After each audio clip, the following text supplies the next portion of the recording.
Hello, beautiful people. I am Nikki, and this is a night of horror where I talk horror movies and sometimes other genres and TV shows. In this video, I will be discussing season 3, episode 4 of the series From. We are about to get into all things Fromville, from town, from land, whatever you refer to it as. Now, we are going to start with the situation of Ethan and Jim and the family that I absolutely hate. You know what? I don't want to put Ethan in the hate category, because I used to really like Ethan. But this is the first season where Ethan is really on my last nerves. But getting into where we are as of episode 4, we know Jim has been getting these phone calls from his dead infant son, Thomas, who don't sound like an infant on the phone. Now, this time, the phone rings for Ethan. And of course, we know the phone ringing and all of that stuff is in their heads, which I don't know why the characters aren't aware of that, apparently, but we'll get into that. Ethan picks up the ringing phone and hears the voice saying, "It's Thomas. Mom is in trouble. She's in an ambulance. She's on the way. Don't be scared. You have to help her." I personally feel like this was the From trying to bait Ethan to running outside the way that he did when he was going out there for that goat. I think it was either the goat or the cow. Now, Jim comes into the room wanting to know who Ethan is talking to. He picks up the phone and he's like, "Leave my kids alone." And the From entity voice spirit tells Jim, "But they're not your kids anymore." And Jim slams the phone down, rips the phone off of the wall, and he's asking Ethan, like, what did it say? And he's like, he said it was Thomas, that mom's in an ambulance. And later we end up seeing the ambulance, of course, coming to town with Tabitha. And Ethan's like, "There's the ambulance," just like he said. And Jim stopped playing into Thomas. The last time the phone tried to call him, he didn't even pick it up. He pretty much like picked it up and slammed it down. So now it calls for Ethan.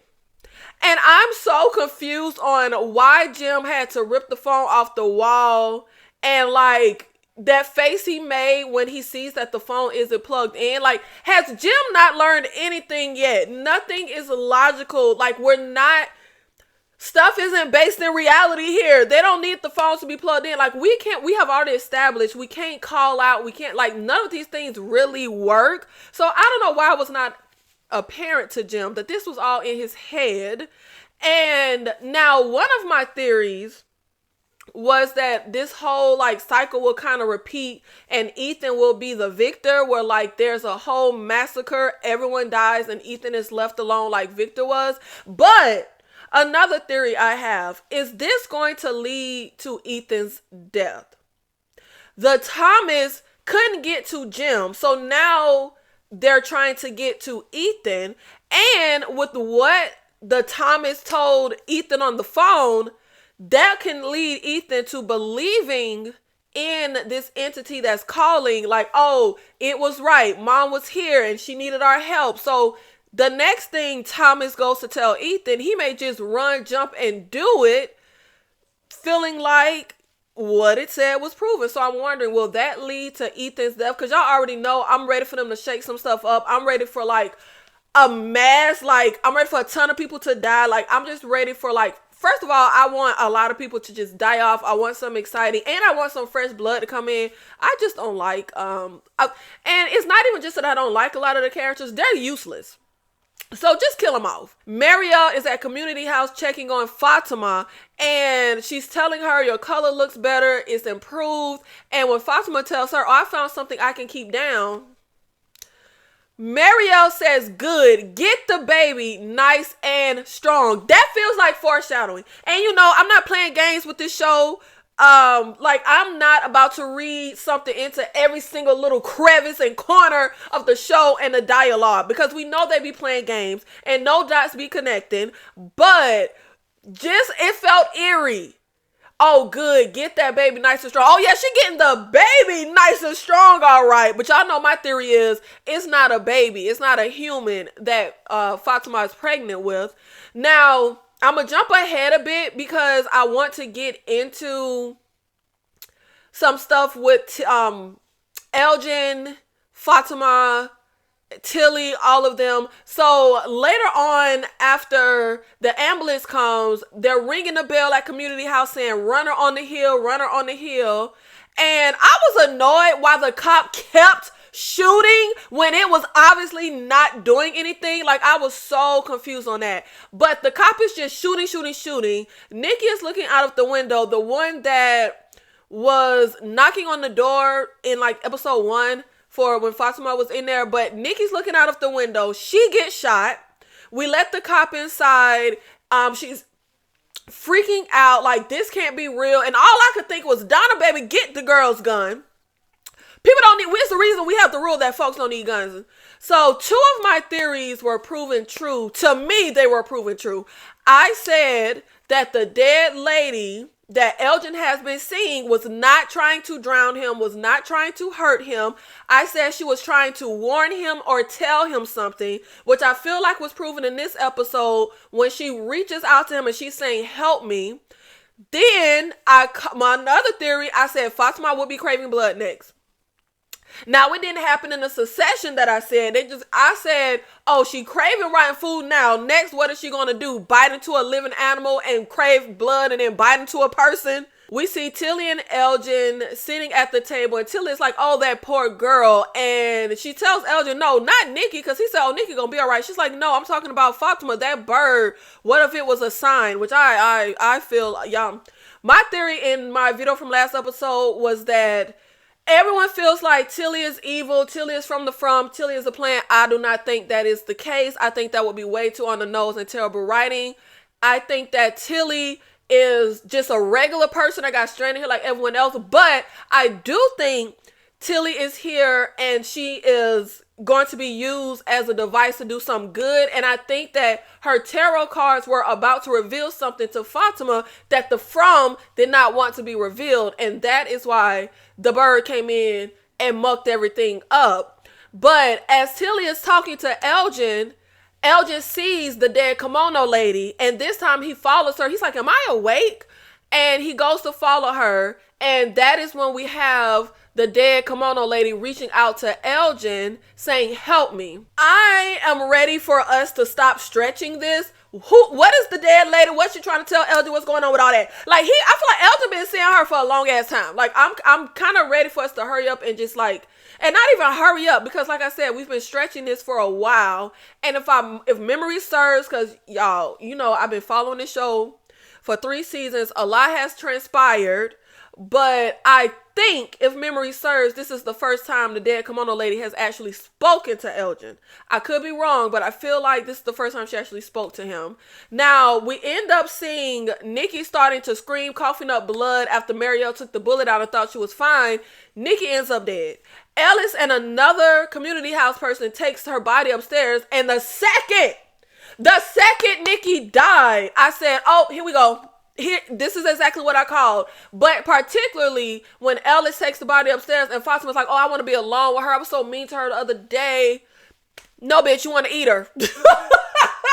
Like, no, Fatima, no. So Fatima is in the room alone with Nikki's dead body. She unwraps the body, removes the bandage, sticks her finger in the wounds, and licks her fingers clean of the blood. And truly though, Fatima is pissing me off. Because, girl, you know something is wrong with you. Maybe you let that ish slide because you like, oh, well, Tilly said pregnant women be doing weird stuff. But at this point, baby, ain't no pregnant women eating blood out of dead bodies. Fatima is acting like those people who get bit by a zombie and don't say nothing.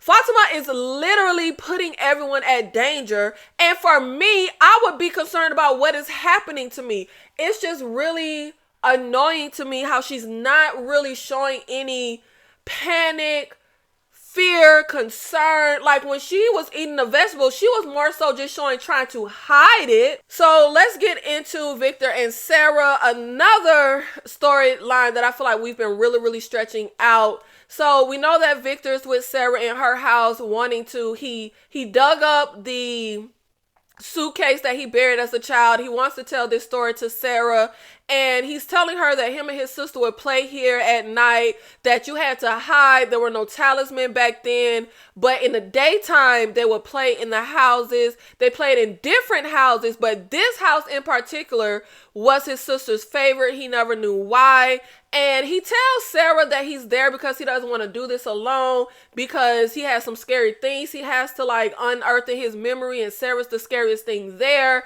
So, our scariest person there, not scariest thing, child. So that Sarah won't be scared. But I also feel like he's here because of the comfort of this was his sister's favorite place that she liked to play. Baby, the shots that Victor was firing at Sarah, first of all, y'all already know I'm Team Sarah. But the shots Victor was firing at Sarah this episode was insane. When he's talking about his sister and his mother, he's like, yeah, they died just like Nathan, except I didn't murder them. And just like all the stuff he was saying that was just so nonchalant. And when you saw Sarah's face, particularly with the Nathan line, she looked like she got hit by a truck. But Victor goes to say, like, you know, when he was a kid, his mom tried to save everyone, and then she died, then everyone died, and he can't remember why or how. Oh, he thinks he needs to remember soon because too many things are changing. It's never snowed here before. And remember, that was one of the things I was annoyed about with the numerous amount of things that just happened on the show and never seemed to mean anything or go anywhere. Was, I think it was season 1 when Ethan and Victor were like measuring the trees and saying they were moving, and Victor said how I think the seasons never changed and 2 cars have never come into town on the same day at the same time before, except once, which was when we had that big massacre. So seemingly he feels like with all these things happening, he's trying to connect the dots and figure out what is he missing, what does he need to remember. And they go to the basement, and he wants to particularly go to the basement to build the fort and tell the story because he says basements are for secrets, which I don't know if that's supposed to mean anything, because obviously we know the From listens, hears them, knows what they're doing during the daytime. But we're not safe in basements because Tabitha was digging in the basement and the place knew about it. Victor goes to say that the night everyone died, when they had that big massacre, of course, remember that was when his mom went to go on that quest that he, you know, we ended up following Tabitha on, but she never made it. He was in the root cellar with his little sister, but of course she ran after the mom. And when he came out the next morning, there were bodies everywhere. And that is when he met the boy in white. And I'm very curious as to why the boy in white did not show up for Victor until this exact moment. Like, what is the significance of this? But Victor also goes to tell us he couldn't bury all of the bodies. So the boy in white told him to gather their personal things that were precious to them, put it in that suitcase and bury that since he couldn't bury the body. So I'm very curious, what happened to the bodies then? Who buried the bodies? We know from, I think, season 1, Victor moved the cars and things like that. But what happened to the bodies? When we see the flashback of child Victor, the bodies, again, like the point I made when T-Chin was killed, the bodies were hollowed out. And seemingly, it doesn't seem like the monsters eat us. The monsters seem to just take our organs. But what are they using our organs for? Are they eating the organs? Because they seem to hollow everyone out. Victor does note that he has something from everyone except Christopher. And remember, Christopher was nice. He's the one that is connected, I don't know, maybe somehow kind of way. But he's the one that saw the symbols that Jade is now seeing. And Victor goes to say how he was nice, but then he started seeing that symbol and he started to get scary. And all of a sudden, Victor starts freaking out. He doesn't want to do this anymore. You know, the memories are coming back. It's painful for him. And Sarah is able to kind of calm him down. But that's when Victor goes to say, okay, I know what's missing. And we get a flashback of Christopher with his dummy doll, Jasper. And Victor goes to say Jasper belonged to Christopher. Christopher started spending more and more time alone after he saw that symbol. And one day, and we get a flashback of child Victor finding Christopher talking to Jasper. Jasper isn't in his hand like you do like a dummy. Jasper is sitting across from him and his mouth is moving. He's talking back and forth with Christopher. Presumably the dummy was possessed by the from. But truly, I feel like we didn't really learn much from Victor's story that we didn't already know. Like, I feel like this, I gotta tell you a story. Victor coming to Sarah door was kind of like built up, and I thought we were like, I truly don't know what I expected, but we really didn't learn anything here.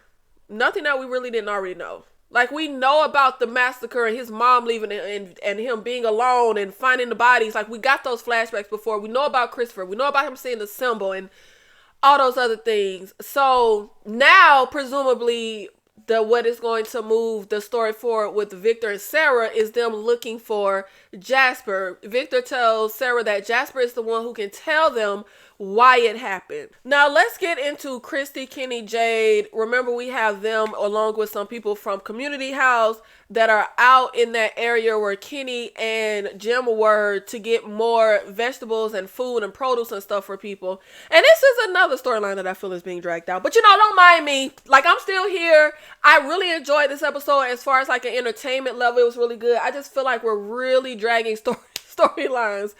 But Christy and Kenny are talking and it's late, people are sleeping, and Kenny is saying how all of a sudden everything he thought he was fighting for is gone.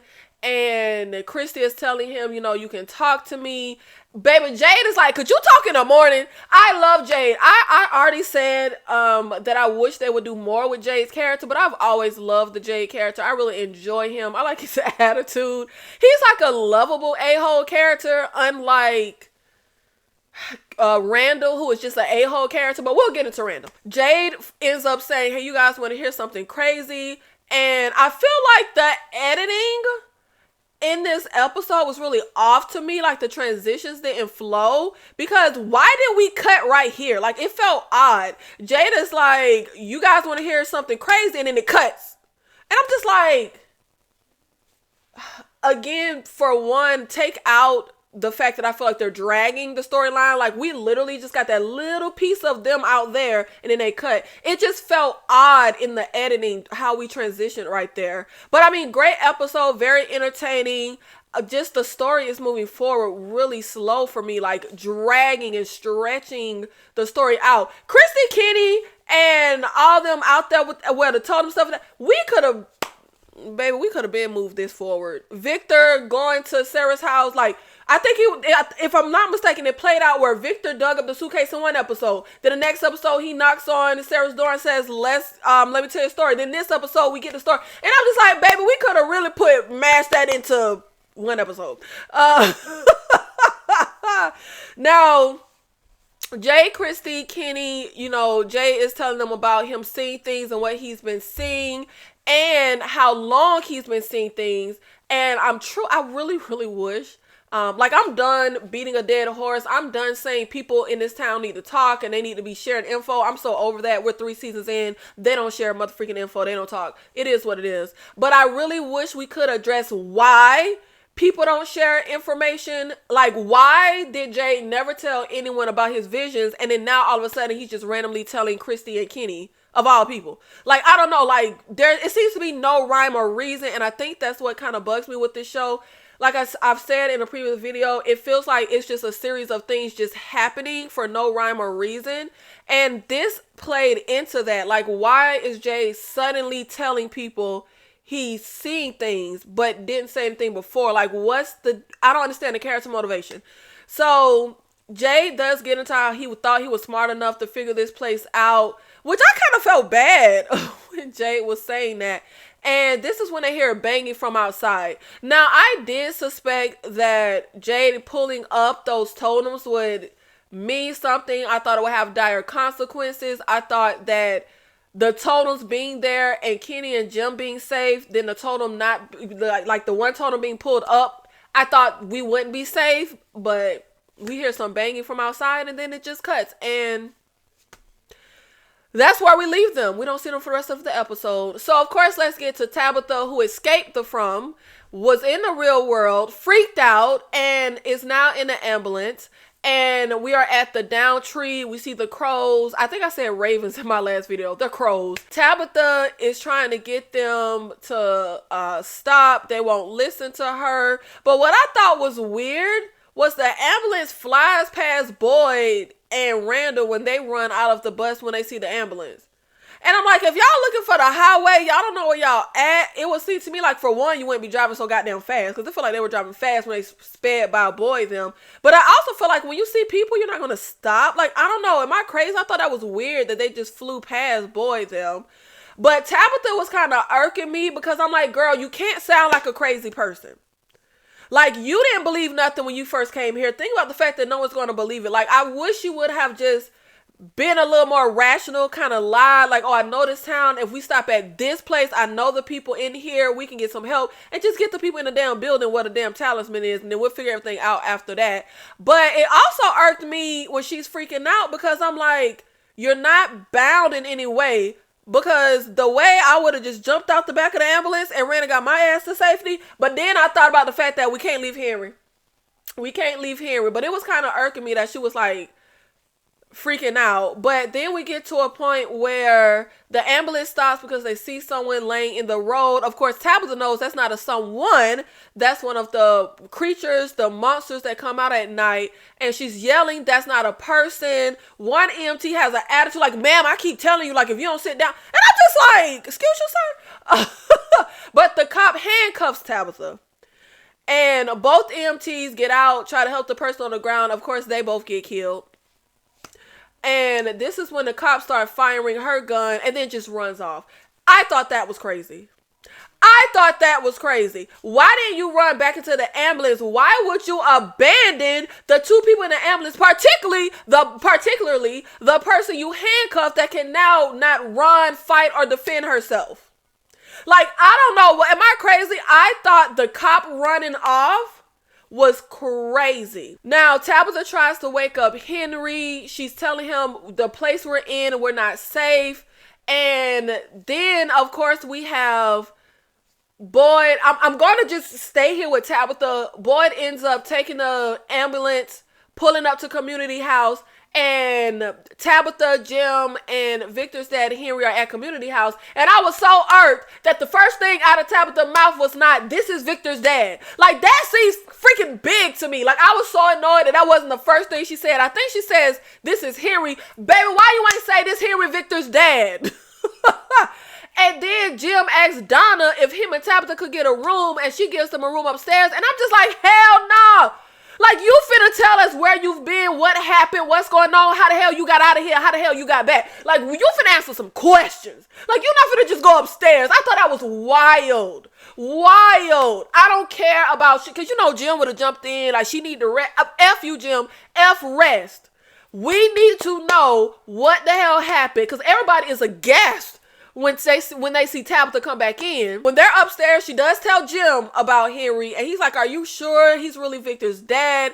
And Tabitha, and I hate how, you know, we always have the age-old, tried and true, tired horror trope of never believing the protagonist, the husband never believing the wife. But it irks me even more that we get questioned in situations like this.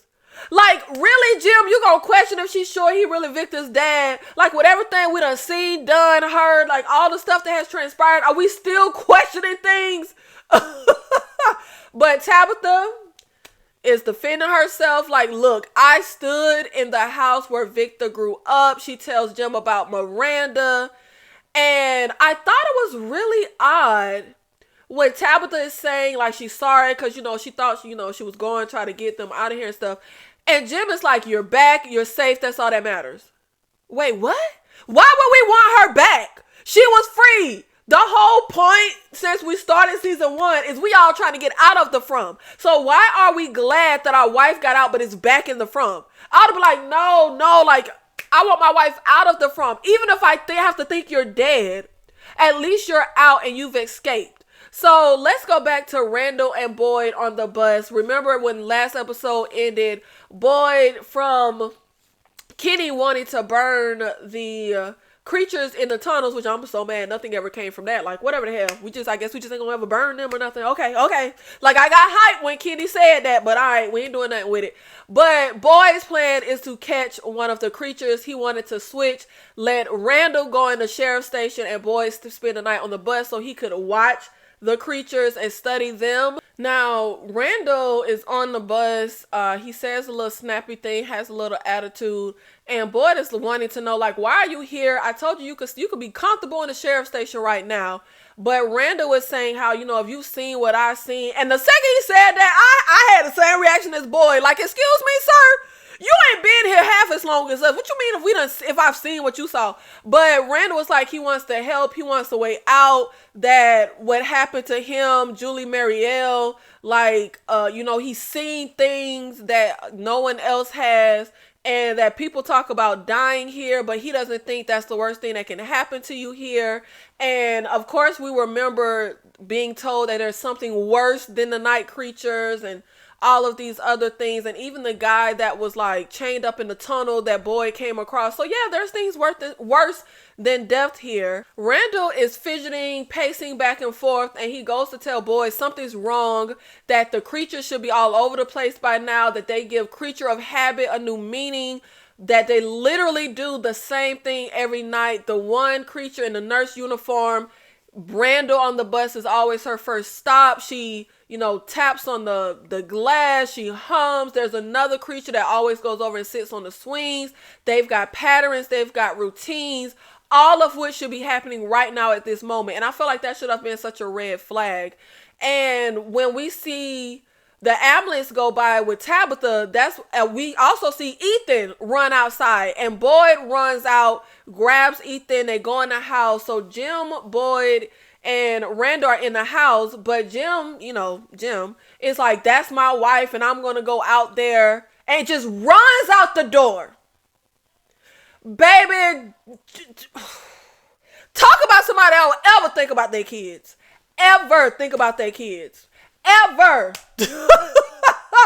It takes Boyd to stop and make sure Ethan does not go out there and put himself in danger. Jim just runs the hell out the door without a second thought. And Boyd tells Ethan, look, whoever is on that ambulance, you will be putting their life in danger if we have to worry about you. And he makes sure, like, Ethan, Julie, do y'all get it? Do y'all understand? Like, do not go out there. I just find it so crazy that Boyd stops to do that. But not Jim. No, not. Your son has ran out of the house twice at night. Once for a goat and then just now. And Jim does not have the wherewithal, the state of mind to try to make sure his son don't do it again. Nope, he just runs and traipses out the house. Randall ends up following them as well. So when we find them, Tabitha and Henry on the ambulance, of course, Tabitha is handcuffed. Boyd doesn't just so happens to not have his handcuff keys. So Randall just dashes and runs to the bus because there's a toolkit on there. And I thought it was really crazy and strange the way we were just traipsing around out here. For one, when Jim first goes to the ambulance and sees Tabitha, our back being to the ambulance doors was killing me. Him and Boyd at the ambulance, Randall just taking off to go get the toolkit from the bus. Like, we were just moving and doing out here at night without a second thought, and it was just really taking me out. Like, I was just like, okay, something gonna happen. Because we being too goddamn comfortable out here at night. So Randall gets a toolkit from the bus. The creatures end up coming for him. At this point, we have like a few creatures in front of him, blocking him from Boyd and the ambulance. And he tosses the toolkit to Boyd, who yells to Randall, get back on the bus. At that point, Boyd is gone. He's on the ambulance. He gives Jim the toolkit and he goes up front to try to get the keys so they can get the hell up out of here. Randall holds up the talisman like it's a cross and these are vampires. I don't know what the hell he thought, but one of the creatures is like, sweetie, it don't work like that. So he turns away from them because they're only blocking him one way, and that's to the ambulance. But he turns to head towards the bus, and that is when that swarm of locusts, whatever the hell them things are that Nathan was scared of, that he saw last season and saw last episode and stuff, comes to swarm all over him. And he falls to the ground, swatting at all of them. And as soon as he is completely surrounded by the monsters, his hallucination goes away. Boyd is looking for the keys to get out of there. And Jim is like, we have to go. We need to get out of here. And that's when the creature pops up next to Boyd holding the keys. Oh, you looking for these? And she's like, oh, take them. But we get to keep Randall. Why they made me like Randall and feel bad for him when I couldn't stand this character from the get-go. I think I said in my last video they needed to kill off Randall. As a matter of fact, and Boyd hesitates because he sees Randall over there, but Jim is yelling, Boyd, we gotta go. And I love, Boyd, when I tell y'all, give Harold all the awards. When he is like, F you, like, F you, as he like, gotta crank up the car, like, I just love, his acting is just so realistic. Like, I be feeling like he be meaning this stuff. Okay, let's cut to Boyd at community house, because we done already went through like them pulling up. He's telling Donna about leaving Randall, and we also had a moment where he goes off on the cop once Nikki dies. Like, oh, you get scared, you start shooting, like, look what you did. He goes to grab her to drag her over to Nikki. Donna takes him upstairs. And even in this scene, Harold acting is so good. When he's like, keep yelling God when Donna is taking him upstairs. He's like, look, if you trying to give me a lecture. But that's when he realizes, wait a minute, Donna's crying. And Donna breaks down. And I feel like this is the first time we've ever seen Donna break down. And she's like, why is this happening? Why is it just one thing after another? Why can't they stop? Why can't they leave us alone? I'm so scared. She says, I'm so scared, like over and over again. We see her and Boyd like taking a shot, having a drink, toasting to better days. And just as they toast to better days, they see the flashing lights on the ambulance. They look out the window. Randall's body is laying on the ambulance. He's hurt. He's coughing up blood, but he's alive. It looks like the creatures like tortured him in some way, but didn't kill him. Obviously on purpose. Really and truly, the monsters could have gotten Jim, Boyd, Tabitha, Henry, everybody on the ambulance, and they could have got Randall easily. But it's a psychological game. And I'm very curious as to what the From is planning with Randall. Because truly, everybody should have been dead. When Boyd, and that was irking me too, I told y'all they were being very cavalier out here in the dark. When Boyd is looking for the keys and his back is, I'm just like, baby, are y'all not worried? When that creature came up behind Boyd to hand him the keys, the creature could have just popped up and killed him. And then we could have just all gotten into the back of the ambulance and killed all them too. Like, everybody in the ambulance and Randall were sitting ducks and could have all been easily killed. Literally. Now, I personally feel like Boyd did not abandon Randall or like leave him for dead. Boyd couldn't save Randall or help Randall. So in turn, he couldn't abandon him or leave him for dead. Like, to me, the sentiment of abandoning someone or leaving them for dead means that you had a way to help them. You chose not to, and you abandoned and left them for dead. That's not the case here. I'm also curious how this will play out because Randall and Boyd were never close.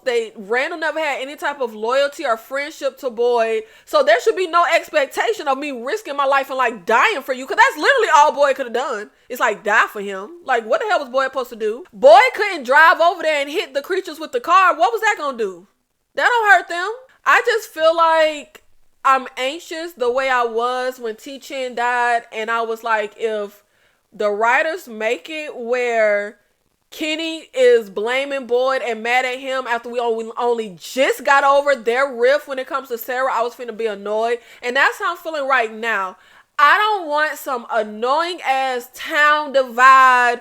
And Randall is already an a-hole character that I can't stand. I don't want him having a new lease on life with being like mad and having an angst and grudge against Boyd. I don't feel like that. I really don't.